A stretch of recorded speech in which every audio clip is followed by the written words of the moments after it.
नमस्कार दोस्तों।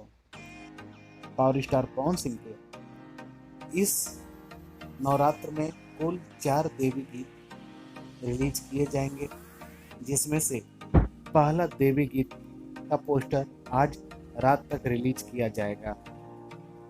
और इस गाने के राइटर कौन है और यह किस चैनल पर रिलीज किया जाएगा और कब रिलीज किया जाएगा, हम इस वीडियो में आपको बताएंगे। यदि अभी तक आपने हमारे चैनल को सब्सक्राइब नहीं किया है तो अभी तुरंत इस चैनल को सब्सक्राइब कर लें। इस चैनल पर सिर्फ पावर स्टार पवन सिंह की खबर दिखाई दी जाती है।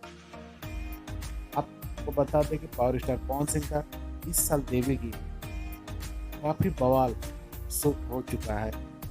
कुल 3 गाने शूट हो चुके हैं, एक गाना बचा हुआ है, वो भी बहुत जल्द शूट कर लिया जाएगा।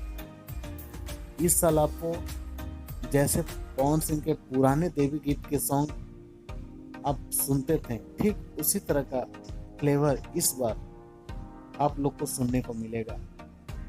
पावर स्टार फिर पुराने ही मूड में है, तो इस बार बवाल मचने को तैयार रहिएगा। और आपको हम बता दें कि यह गाना 24 तारीख को वेब म्यूजिक से रिलीज किया जाएगा। 24 तारीख वेब म्यूजिक यूट्यूब चैनल से रिलीज किया जाएगा।